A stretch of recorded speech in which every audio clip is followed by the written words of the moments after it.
Inhame e a origem de dispersão. O inhame é conhecido popularmente no Brasil como cará, o cará da costa, o inhame da costa, o inhame do Guiné Branco e o inhame do São Tomé. Um aspecto que torna o inhame conhecido no Brasil é a marcante influência na cultura negra e também dos nordestinos, que apesar de cada vez mais abandonada, ainda se encontra em comunidades que valorizam seus costumes alimentares, com a utilização do inhame na composição de pratos típicos. Composição de pratos típicos. É, um aspecto do inhame que se torna bastante conhecido no Brasil é a influência do inhame sobre a cultura negra e sobre os nordestinos, que apesar do passar do ano ainda valorizam muito o costume alimentar do inhame. Dispersão mundial e ampla no final do período Cretáceo. É, o gênero teve uma dispersão mundial ampla no final do período Cretáceo, tendo evoluído para diferentes direções no Novo e no Velho Mundo. E dessa forma, ele originou espécies distintas. Dispersão durante o Mioceno. Segundo Coase, a separação das espécies asiáticas e africanas teriam ocorrido no Mioceno, e muitas variedades do inhame foram introduzidas na América do Sul por intermédio dos portugueses e dos espanhóis na colonização no século XV. E durante essa colonização, os portugueses e os espanhóis revelaram que os índios já cultivavam o inhame no Novo Mundo. Dispersão por traficantes de escravos. Essa dispersão tem uma característica bastante marcante, e Pavlov escreveu que, que por meio do tráfico de escravos de negreiros, durante esse tráfico os negros teriam trazido e introduzido o inhame na Europa. Procedência do nome inhame no Brasil. O inhame é popularmente conhecido no Brasil como cará, ou cará da costa, ou inhame da costa, inhame da Guiné Branco, inhame de São Tomé, e o nome igânime ou iânime é de procedência americana, e assim a palavra inhame parece ser de tradução dos termos yan ou yangme, utilizados originalmente, respectivamente, nas colônias inglesas e francesas da África.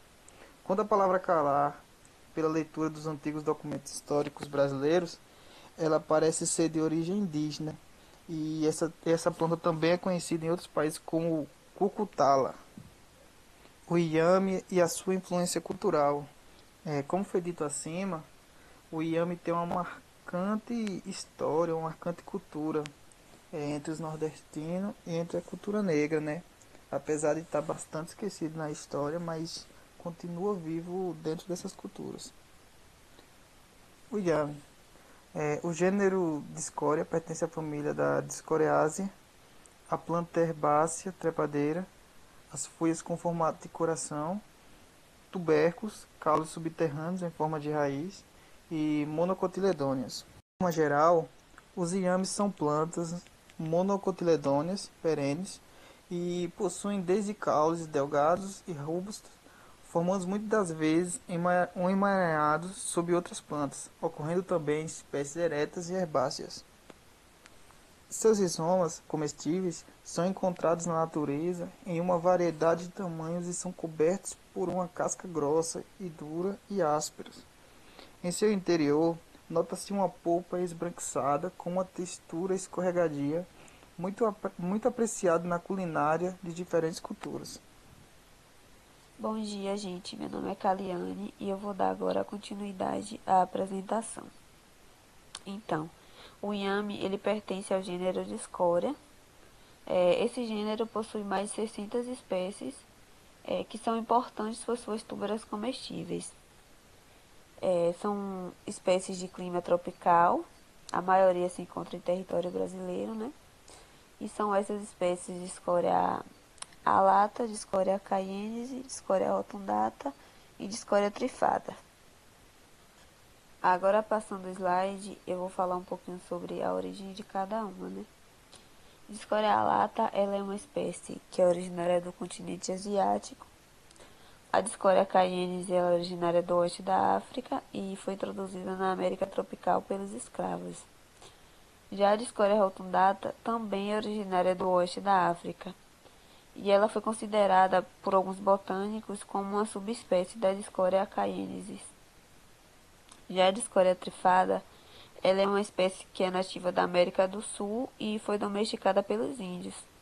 Então, as plantas dessa espécie, ela produz um grupo de pequenas tubras, né, de 15, que possui de 15 a 20 centímetros de comprimento e possui uma massa suculenta, que pode ser de coloração branca, amarela, rosa ou púrpura. Agora, falando um pouco sobre a diferença de inhame, cará e taro, eu trouxe uma imagem que basicamente dá pra ver assim, nitidamente a diferença de cada um, né? Porque é bastante comum a gente achar que inhame é a mesma coisa de cará e de que taro, que só muda o nome. Mas não é só uma questão de nomenclatura, né? A aparência também muda. Apesar de que o inhame e o cará, eles pertencem à mesma família, né, Discorácea. E o taro, ele já pertence a outra família. O inhame, ele possui uma coloração mais escura do que o cará, né? O cará, ele possui uma cor mais amarelada, já o inhame é uma cor mais uma cor um marrom mais escuro, né? Possui mais pelos e costuma ser menor. O cará costuma ser maior do que o inhame, mais comprido, né? O cará costuma ser mais comprido. Já o taro, ele possui ele é um pouco ele é bem menor do que o cará e do que o inhame e possui um formato mais arredondado. Então tá aí a diferença, né, pra gente não confundir mais inhame, cará e taro. E eles também possuem propriedades nutritivas diferentes também, né? Apesar de muito parecidas, que vai ser assunto daqui a pouco, as propriedades do inhame, né? Então, vindo agora para a parte das exigências da planta, apesar de ser uma planta que é bastante resistente à seca, não são todas as pessoas que conseguem cultivar, porque ela é uma planta que exige muito do solo.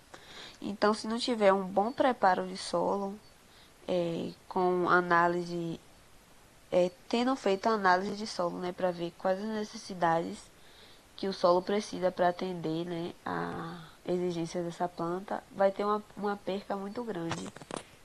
O solo ideal para essa cultura é solo de textura arenosa e arenosa média, né?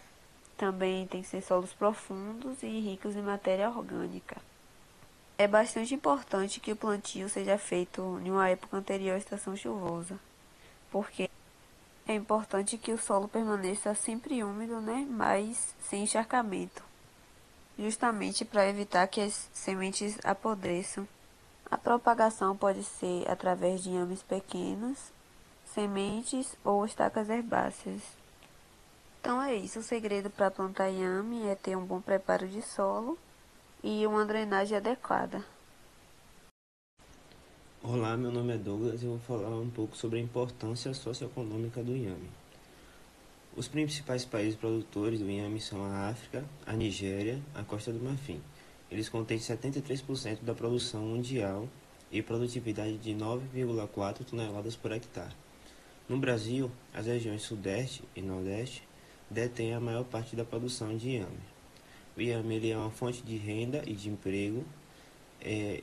Serve na alimentação humana, alimentação animal, na medicina e na farmacologia. Também é utilizado na fabricação de farinhas, bolos, tortas, doces e salgados.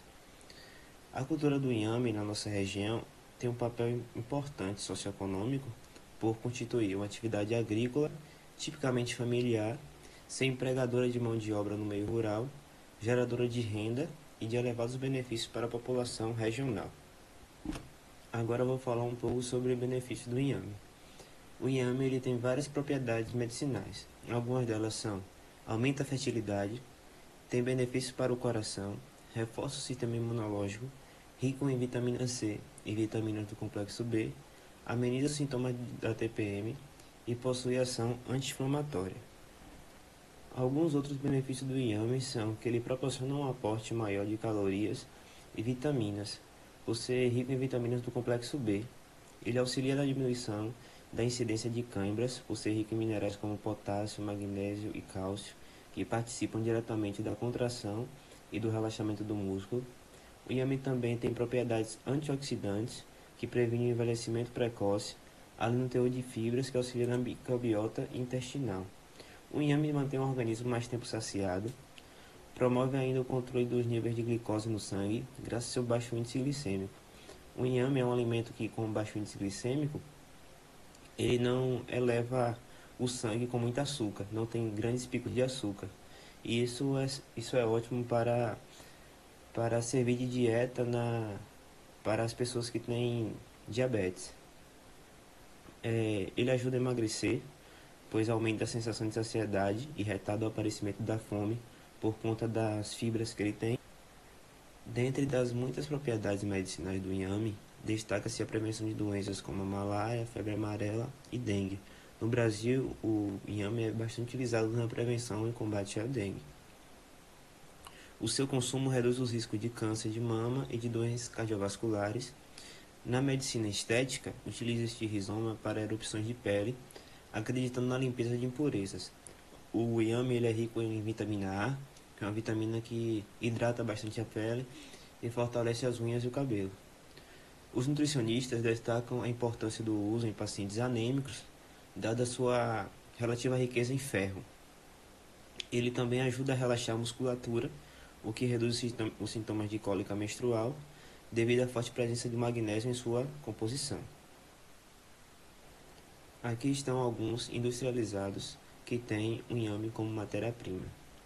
Para aumentar a imunidade, existe o elixir de inhame, e para engravidar e melhorar sintomas da menopausa, existe um suplemento à base de inhame.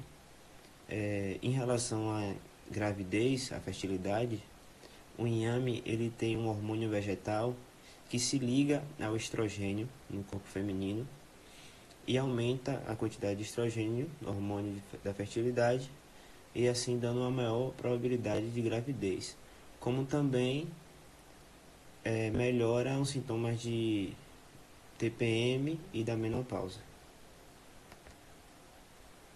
E para finalizar, aqui estão algumas receitas feitas com inhame. Os chips de inhame, que é uma ótima substituição para os chips industrializados, por ele ser natural, ser mais saudável. Existe também o pão de inhame e o purê de inhame. Algumas dessas receitas são bastante populares na região do Nordeste.